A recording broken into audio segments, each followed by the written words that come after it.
Welcome back, Viper friends. Today we are in a different location, so we are in my kitchen once again so that we can do a little bit of scouring. So if you saw my last episode, you know that I received a little bit of raw fleece from Fossil Fibers. I have it right over here. I have divided it, into separate portions on the top and bottom. It's not a ton of fleece, but I also have a little bit of Shetland that I would also like to get to scouring that I've just been putting off. So today is a great excuse. I am also wet finishing a massive skein of CVM yarn that I finally finished spinning. So I'll show you guys a little bit of the thwacking process and the finishing process for that as well. So without further ado, let's get to the scouring. We're not going to do any whip checks or FO checks. We're going to save that for a little bit later in the week. Today is just going to be all about washing wool. Alrighty, so while we're going over some B-roll of just me filling up the water, heating up the water, getting everything ready, I wanted to talk a little bit about why I don't generally wash fleece in the winter, and it's as simple as the fact that I can't really, it takes forever to dry. It's hard to dry it inside, because it's chilly, it's winter, and it's also impossible to dry it outside. It'll freeze if I leave it outside for too long, which, I did almost do. Mind you, I left it for probably 10 minutes, but that's 10 minutes too long in the temperatures that we've been having lately. So the fleece is definitely harder to dry in the winter than in the summer. So here I'm just making the scouring bath for the Shetland, and I'll talk a little bit more about the Shetland later. The gist of it is that I'm 98% sure that it's clean enough for me to just spin the way it is, but I'm going to re-scour it anyway, just in case, because my friend Sam did mention that it might be required, it might be a necessity, and so I am just giving it another little bath, whatever. It's not that much fiber. It's not going to take too long to dry. I'm trying to be really gentle while pushing it into the water here, and I did want to make a note here that if you do put it in a lingerie bag or a laundry bag like I do for the fleeces later, it does help submerge the fleece fully into the hot water a little bit easier and faster than if you don't have it in any sort of container. So that is another benefit of the lingerie bag or the laundry bag, is that you don't need to do this step I'm doing here, which is gently trying to push all of the fleece into the hot water. And here she is just cooking. There's just something about washing wool that I just absolutely adore. I don't know what it is. It's amazing. So the Shetland has already been scoured. That was a sample that I got from my friend Sam, and they had mentioned that even after their suet clean, they were worried that it was going to be a little bit greasy. It ended up not being the case. They spun up the fleece without any further scouring, but since I'm scouring other fleece anyway, I thought I would just get a jump on that. So I didn't really show that process because that fleece was not really dirty, and that's not really what I wanted to focus on today. So I am notorious when it comes to scouring, for recommending, especially for beginners, cold soaking first. I don't think I've ever hot scoured a fleece without cold soaking a fleece first. However, I was not expecting to be able to wash these new fleece samples that we got from Fossil Fibers today, and so I did not get a chance to cold soak them. Now, they are smaller samples, and we're going to be using my really large restaurant pan here. It holds enough gallons of water that I think it'll be really easy to clean this amount of fleece. And because we're not pre-soaking it like I usually do at least a 24-hour cold soak, and I even considered doing a cold soak for a few hours, but I thought, why not learn something today? Why not experiment? Because I know plenty of people who never do a cold soak. So I'm going to see how it compares. I'm not going to do a cold soak on these, but what I'm going to do instead is pick open the locks a little bit and just open everything up before I put it into the scour, so that we can make sure that there's nothing icky that I need to take out. When I was looking at these samples, they seemed incredibly clean. I'm pretty sure we're not going to have to skirt really anything, so we're just going to open up the lock structure so it's easy for any lanolin or dirt to come off of the fleece. When I was feeling this fleece as well, although it does have lanolin on it, it's not the greasiest fleece I've ever felt, which is another reason that I feel comfortable really just jumping into the scouring process as opposed to doing a cold soak. So one of the reasons I do the cold soak is so that when I'm scouring, all of those lovely scouring chemicals and suds and things like that can really focus on like getting the lanolin off of the fleece as opposed to like the lanolin and the dirt and all of the other things that are caught up in a fleece. And so that's where sort of that logic comes from of wanting to do a cold soak first. It also helps dislodge some things that if you jump right into a scour might kind of solidify harder onto the fleece if you don't remove them first, which again is why we make a lot of like pre-skirting efforts and things like that. But again, today we're not doing a cold soak. We're going to be using about 2 tablespoons of Unicorn Power Scour for this bunch, and I'm not really sure yet if I'm gonna scour them once or twice. We're gonna start with the first scour, see how everything looks, and if it needs a second scour, so be it. I usually base it off of how much lanolin immediately floats to the top once I add the fleece to the water. There are definitely more scientific ways or better ways probably of figuring that out. But just through like experience, when you wash a not so lanolin-y fleece, not a ton of it will come to the very top of the water and sit on top. But when you wash like a finer wool, like when I washed that Corey Cross, I showed you guys in that video, and I'll put a link to that video down below, where you can see like the lanolin like floating on top of the water. So we're gonna see what happens when we give the initial dip to these fleeces here. Alrighty, so a reminder, if you weren't here for the unboxing video, these are the fleeces that we are looking to scour today. So we have some Swedish Värmland lamb's wool, that's this brown one right here. And then we also have the Swedish Helsinge. I'll remember to actually put both of the names below. Oh no, this one's already trying to jump into the pot and get scoured before there's any water in it. Before we can scour these and before our water is fully heated, we are just going to put them in these bags that I have. So usually I recommend using like a lingerie bag or something smaller. Unfortunately, I don't know where my lingerie bags went. I need to pick up more at the dollar store, clearly, but that is not going to be a today task, and we have these on hand. I definitely also got these laundry bags from the dollar store, and it's just an easy way to keep the fleece separated and to easily take it out of the hot water instead of having to like lean over and drain it. Sometimes I do just put all the fleece in here kind of willy-nilly, which is that the most professional thing to do? Absolutely not, but I'm not a professional, I'm an amateur, and you might be too, and so this, again, is just kind of my easy peasy way of getting fleece clean.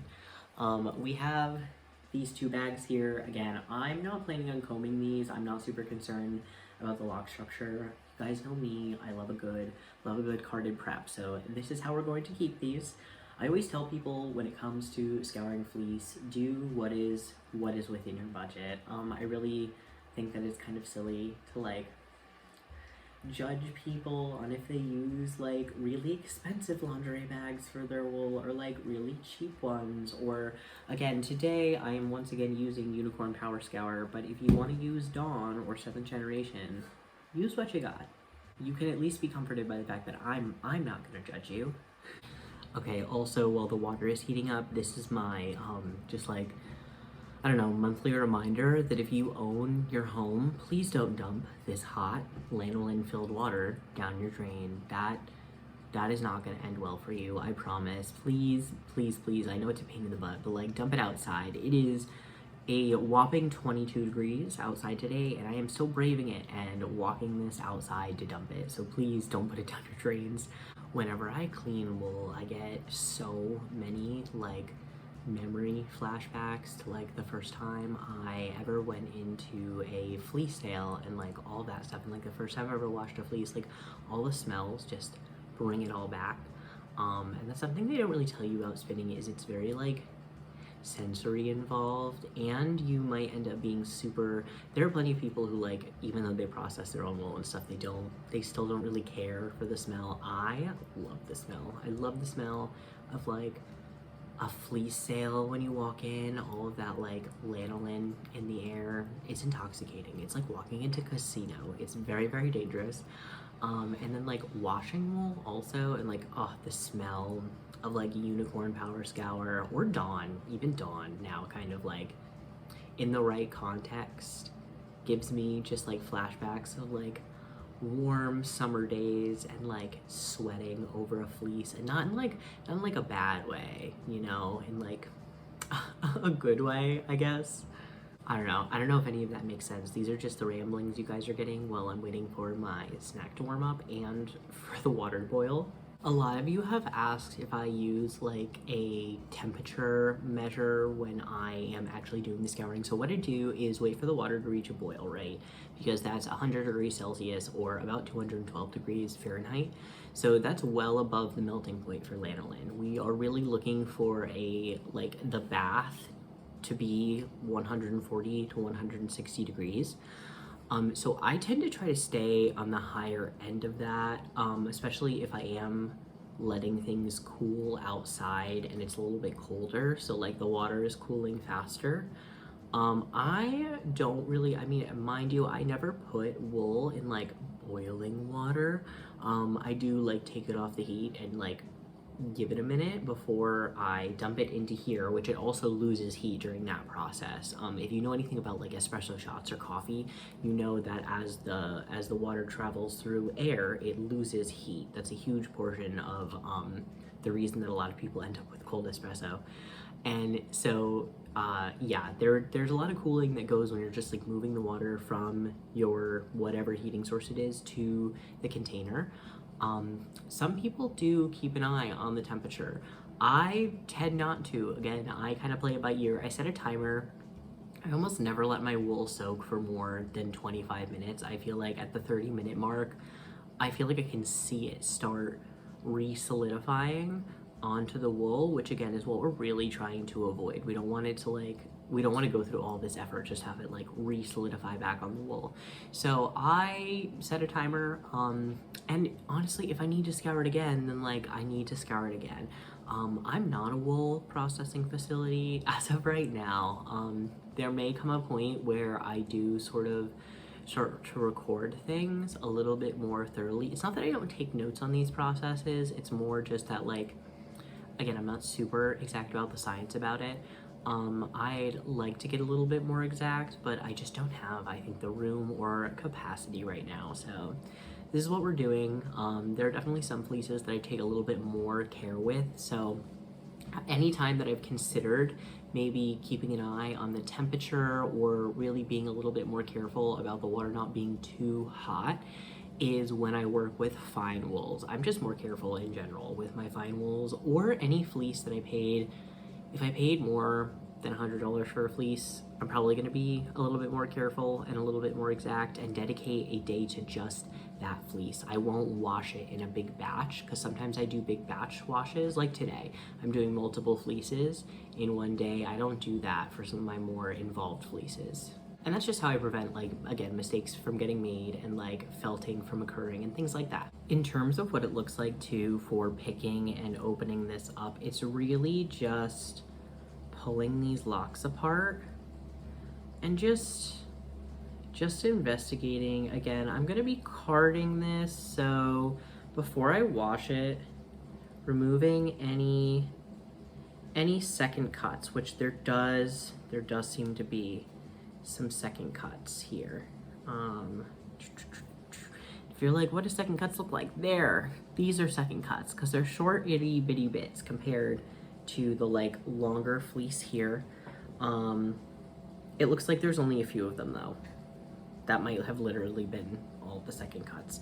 And again, even the best shearers have second cuts sometimes. So especially if you're sourcing a rare fleece, like, I hate to say it, but it is more than likely going to be more likely with a rare fleece, especially if that flock is smaller, because unless that shepherd shears themselves, it's just really hard to get somebody to come out and service these smaller flocks, which is, again, one of the reasons that I'm getting into sheep shearing myself, so I can help service these flocks. But again, I'm just kind of opening and looking, and again, just making it easier for the water to eventually permeate. As you can see, our fiber has been floofed a bit.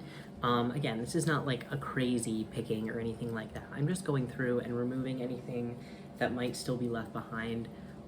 Those of you who predominantly comb your fiber might be like, this is blasphemy, this man is insane, because I'm not maintaining this log structure at all. But to each their own. Because I'm not doing a cold soak with these either, any like little tiny pieces of like hay or debris, again, there is such minimal hay or debris in these samples, but this is the time to kind of, again, go through. Sometimes too, when you just like open things up like this and like pull things apart, things will fall out, which is also nice. And I did just want to provide another angle of me picking these locks apart.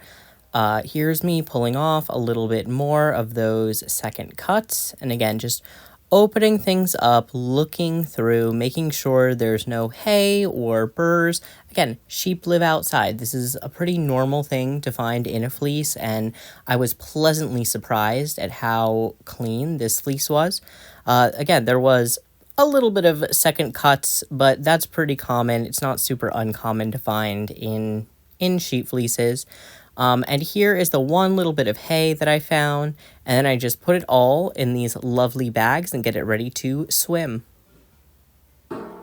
Something I mentioned earlier, that once you wash enough fleeces, you start to really notice things, or at least I start to really notice patterns when it comes to certain fleeces and what I actually see in the dirty water when I'm washing them. So as I mentioned, this fleece did not feel particularly greasy, particularly lanolin-y, and when I show you a little bit of footage of the water, you'll notice that there's little to no lanolin floating up to the top. Now, I knew my water was hot enough. Now that I have the scoured fleece on the other side as I'm doing the editing and I'm manhandling the fleece right now, it's exquisitely clean. It's very, very clean fiber. But as you can see here, not much lanolin floated off of this. So this was not a very naturally greasy fleece, which made it a really, really easy clean. Alrighty, fiber friends, so we are outside. I'm going to remove our wool.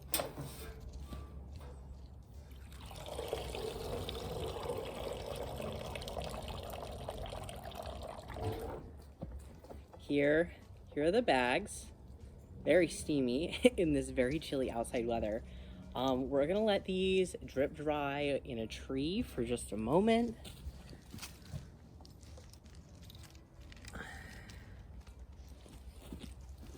And now I'm going to investigate the water. So, as I suspected, this is not a very greasy fleece. I think this is the only scour that I'm going to do. It was a bit dirty. There's definitely, it's definitely dirty water. I'll show it to you in a moment.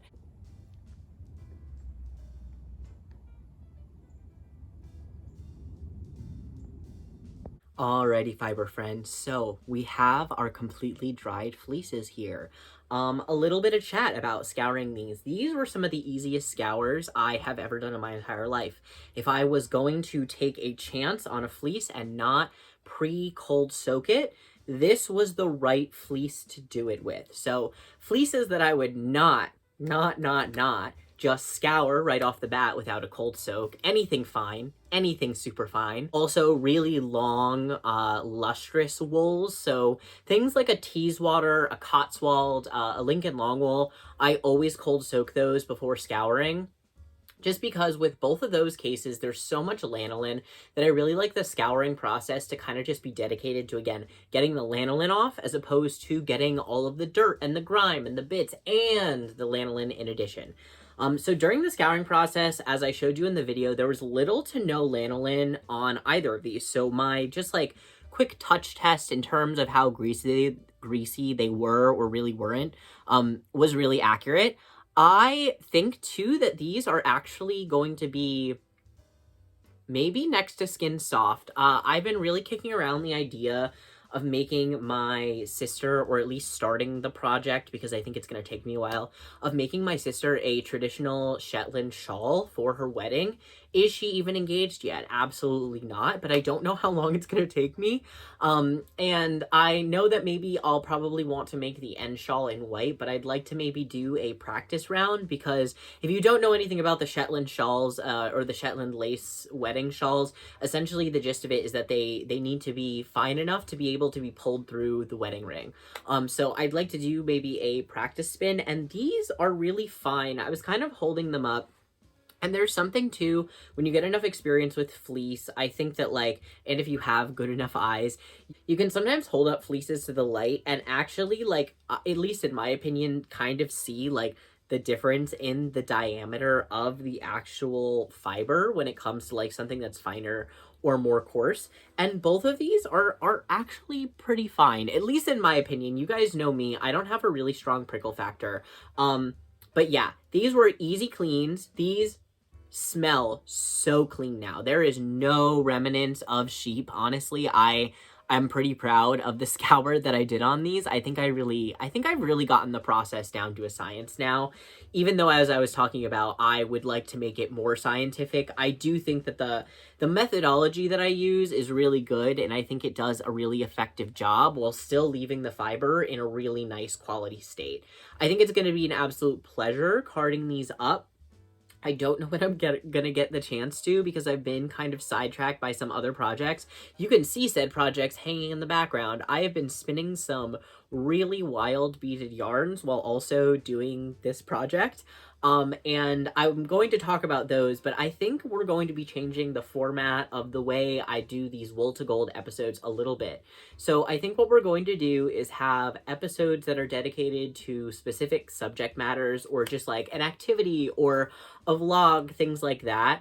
And then the one change I'm going to be making is that I really think I'm not going to be doing a weekly or like regular finished object or whip check-in. It stresses me out, and I've noticed that I will put off starting projects just because I haven't like filmed the video about them. And I've talked about this before on this channel, but like, I don't want to be a content creator. That was not my goal in like starting this whole journey. I want to be an artist, and I love getting to share my art because I find it inspires other people to also get into spinning, get into crochet, or get back into it. If they were doing it in the past and they haven't touched their wheel in a while, it inspires people to get back into it. And I really love that. And that's why I continue to like share this process. I also am just somebody who like, I love teaching. I really like to teach. When I worked in a lab and had more like of a day-to-day science background and work, I used to do a lot more teaching, especially with like kids and stuff like that. And I get a lot of joy out of it. I find it very, very rewarding. So I really, really enjoy coming on here and teaching, but I don't think I'm going to be doing like a super like regular finished object and whip check-in. What I think I'm going to do as a substitute is instead maybe do a monthly video where we just do a whip check and finished object check-in. That will be like the subject of that whole video, and I'll just check in with you guys about all of my hand sewing, all of my spinning, all of my crochet projects, whatever, all of my knitting, because it is a new year, so I have to bust out the knitting needles and do my once a year, atonement payment that I do for knitting. So that'll be a subject that we broach at some point. But yeah, I think that's going to be kind of my new approach. I hope you guys don't mind. Again, I'm still kind of like working out the kinks of the channel. But I had a lot of fun doing this video. I hope you guys don't mind that I've been doing some more like kind of casual videos where I just chat about random stuff and fiber, but you guys seem to be enjoying it. At least that's what the comments say. So I'm gonna keep giving you the weird fiber chat. yeah, I'm really excited to card these up. I'm definitely going to card these, by the way. I'm not going to be combing them. But yeah, I'm excited to card these up. I really, really appreciate the samples. It's been wonderful chatting with Corey from Fossil Fibers as well. Just kind of like in the DMs. They are a really interesting person. So yeah, thanks for coming along on this episode. I'll put all the socials below. Don't forget to give me a follow, and we'll see you on the next one.